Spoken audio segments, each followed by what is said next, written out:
I lived on a farm ranch with my grandparents. My parents kicked me out, and I couldn't afford to rent an apartment, so they let me stay with them for a fraction of the cost. I slept in a bedroom on the first floor. The smell of old people was much more pungent in this room. It was littered with my grandma's religious relics. I had to deal with a giant painting of Jesus staring at me while I slept. Weird things didn't start actually happening until my second week of living there. I got home from my job working at a small corner store in town, and by then it was dark out. While unlocking the front door, I could hear footsteps out in the crops. I had to assume there was somebody trying to steal my grandpa's produce. I tiptoed closer to get a better look, making sure to stay away from any fallen leaves or anything that could make some noise. There was indeed somebody in the crops, but they were crawling on all fours, as if sneaking around. I could have confronted them, but that might have ended in trouble, so I went back inside to wake my grandpa. He went outside screaming like a madman with his rifle in hand. It was something along the lines of, "If I ever catch you here on my farm, I won't hesitate to blow your brains out." That seemed like more than enough to scare anyone off the property. But the next night, while asleep, things got stranger. I woke up and heard laughing outside my window. There was somebody standing there looking into the bedroom. He seemed to notice me as I sat up, and he walked away. I told my grandpa again. This time he was really pissed. He stomped to his closet, pulled out his rifle, and stomped over to the front door with me right behind him.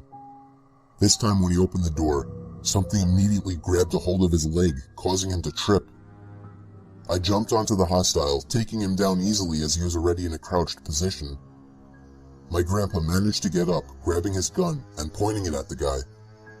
I called the sheriff while Grandpa had the guy at gunpoint. I suddenly heard a scream while on the phone. It was my grandpa. I dropped the phone almost with tears in my eyes, fearing the worst had happened. I got to the stoop, and Grandpa was on the ground with his hand on his nose. He was bleeding. Someone else had come along, shoved him to the ground, and punched him in the nose before taking off. I wish I'd gone after those sickos with a gun. Who punches an elderly man in the face?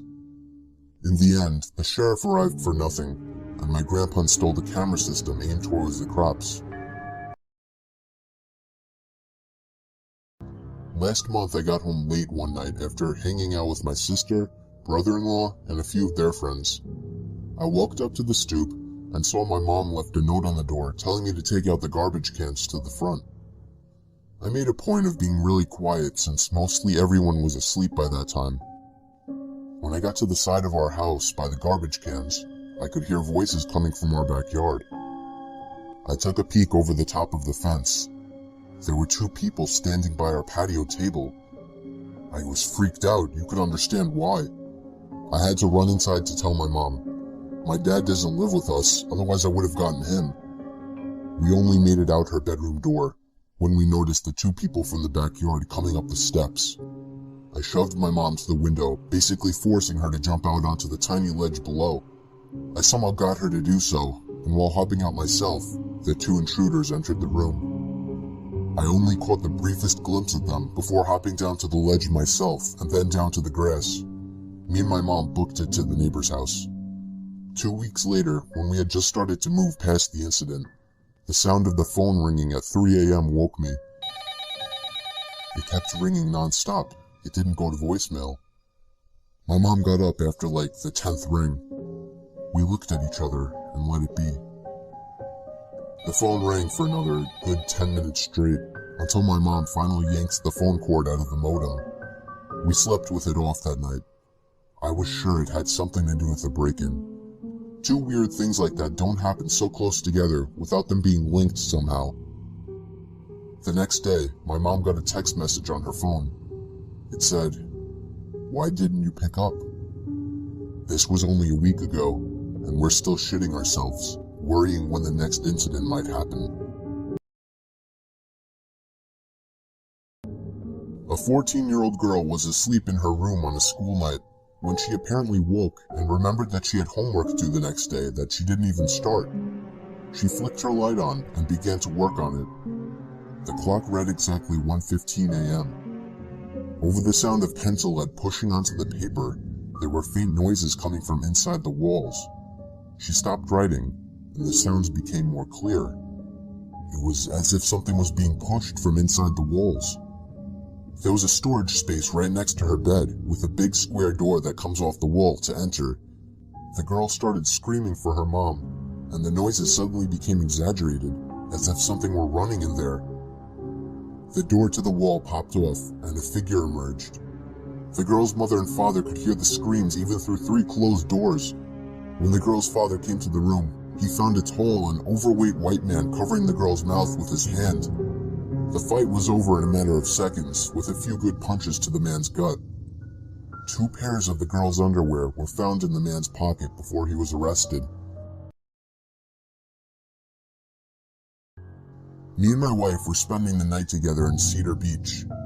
Unfortunately, the place closes at 9:30, and the place was miles from basically anywhere. So we were pretty much stuck with nothing to do at the beach at 9:30 at night. So we just took a walk through the wet sands until 10. For the first half of the walk, we didn't see a single person on the whole beach. Then we turned around to head back. About 20 feet into us walking back in the direction we came, we both picked up on something. There were more than 2 pairs of footprints in the sand. Ours were more washed away by then, but there were 2 other sets of footprints that weren't there before. These a little more recent. They seemed to set off up away from the wet sand where there would be no more footprints. You may think it was just another couple taking a late night stroll, but we hadn't seen anyone for the good mile or 2 we walked, so we were spooked. I used the flashlight app on my iPhone to scan around the nearby dunes. I even went as far as calling out asking if somebody was there.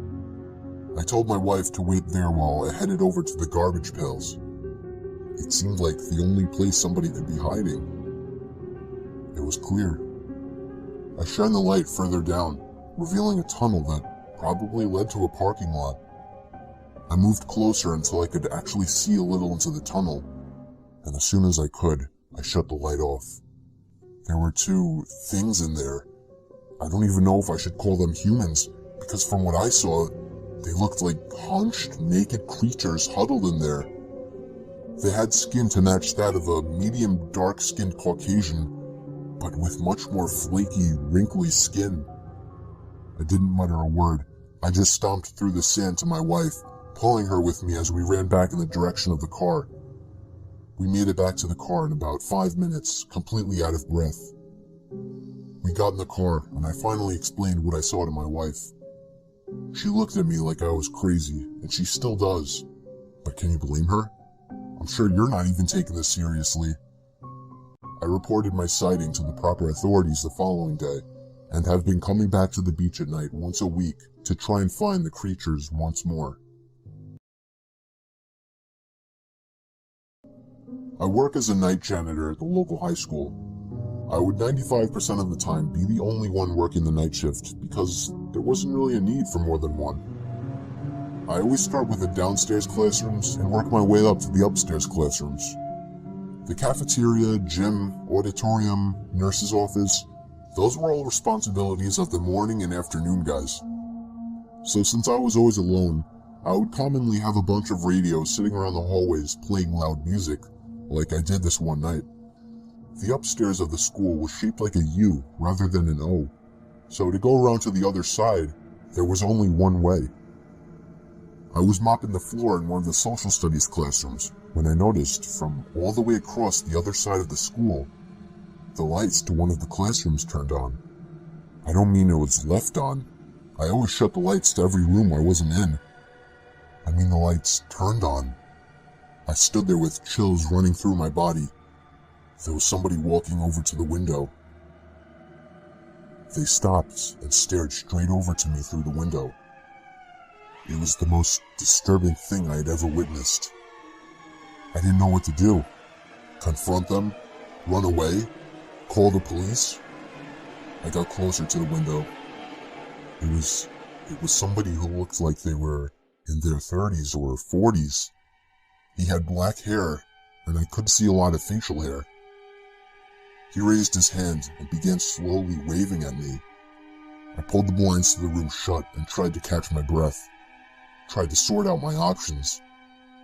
When I lifted the blinds back up, the light from the room across the school was off. My heart went back into panic mode. He was surely on his way over to this classroom. Right then, the option to run seemed best, and so I did. I ran down the stairs and out the back door of the school, not giving a second damn about anything but me and my life. Security cameras revealed that sometime in the night, the man emerged from the basement of the school and began wandering around. Getting a closer look at his face, I could see just how disturbed it made me feel. He was not a pleasant-looking man. The creepiest thing, though, was the camera revealed him going back down into the basement and never coming out.